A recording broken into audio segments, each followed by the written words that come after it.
Más de un año y medio que persiste la guerra entre Rusia y Ucrania. Y hay un objetivo de las autoridades ucranianas, y es que los chicos puedan seguir estudiando. Para ello desarrollaron las escuelas subte. Te vamos a mostrar imágenes, pero vamos a hablar también y lo vamos a sumar a Marcelo Biasati, que es analista internacional especializado en Rusia. Marcelo, un gusto tenerte al aire. ¿Cómo estás? Eduardo Bataglia te habla. ¿Qué tal, Eduardo? ¿Cómo estás? Bien.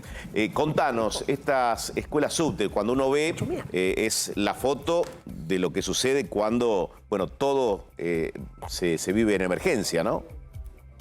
Bueno, si uno sigue la historia soviética, y esta es la historia común entre Rusia y Ucrania, y uno tuvo la oportunidad de estar en Moscú, como yo estuve, puede observar tres características de los subtes.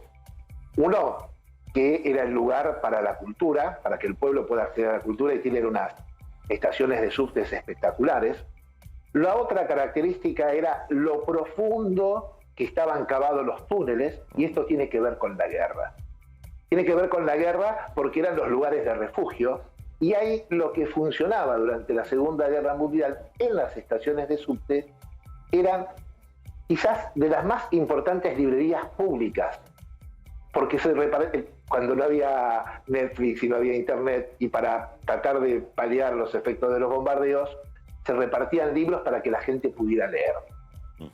Ahora bien, esto hace en el trabajo de la contención. ¿Por qué? Porque hoy en día ya el correr al refugio antiaéreo es muy limitado, porque estamos en la época de los misiles. Los misiles dan poco tiempo de reacción. Entonces, el tema de poder tener a los chicos la mayor cantidad de tiempo protegidos pasa a ser una prioridad.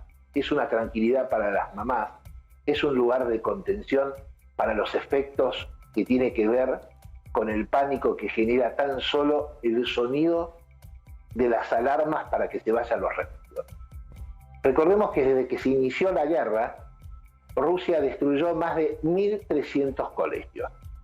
1.300 colegios que tienen que ver con lo que es la lógica rusa de la guerra, que no considera el colegio colegio.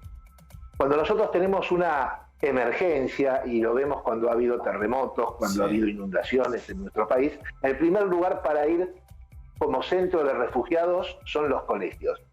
En la lógica militar, toman a los colegios como lugares para la logística, lugares para la concentración y el entrenamiento de tropas.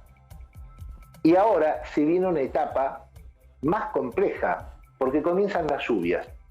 Y cuando comienzan las lluvias, se dificulta la movilidad de los tanques, la movilización de las tropas, la utilización de los drones, la utilización de los aviones por inclemencias meteorológicas. Sí. Y es el tiempo de mayor acción de quien no tiene este problema, que son los misiles. Es decir, Marcelo, entonces, sería el tiempo más cruento el que está por venir. No sé si es el tiempo más cruento. Lo que sí es, primero, que la avanzada ucraniana tiene tiempo, porque tiene que hacerlo rápidamente, porque después los problemas climáticos estancan el tiempo. Lo que sí va a haber es una concentración de ataques en aquellos lugares donde se rearman, donde se preparan las nuevas ofensivas, que son los lugares logísticos y de abastecimiento que están detrás de las líneas. Y eso hace más vulnerable a las escuelas. Bien. Y otra cosa que tiene que ver con una noticia del día, porque esta guerra tuvo un pequeño escenario previo en la utilización de tecnología, que fue el conflicto de la guerra en el 2020 de Azerbaiyán con Armenia, y ahí tiene que ver mucho el enclave de Nagorno-Karabaj. Entonces, en esa guerra, los armenios tenían el último sistema antiaéreo ruso, su estrategia basada en tanques, y Azerbaiyán tenía armas occidentales y drones, y la ganó Azerbaiyán. Hoy se está anunciando que Nagorno-Karabaj, el enclave que tiene una gran población armenia, tras el rápido ataque y los 2 meses de sitio al controlar el paso de Balú, y esta emergencia humanitaria, se va a disolver esta nación no reconocida. Bien. Tiempo atrás, esto hubiese sido sostenido por los rusos. Los rusos no quieren dos frentes, nadie quiere dos frentes. Estados Unidos, para concentrar las acciones de Ucrania, si esto fue planeado, tenía que desarmar Afganistán.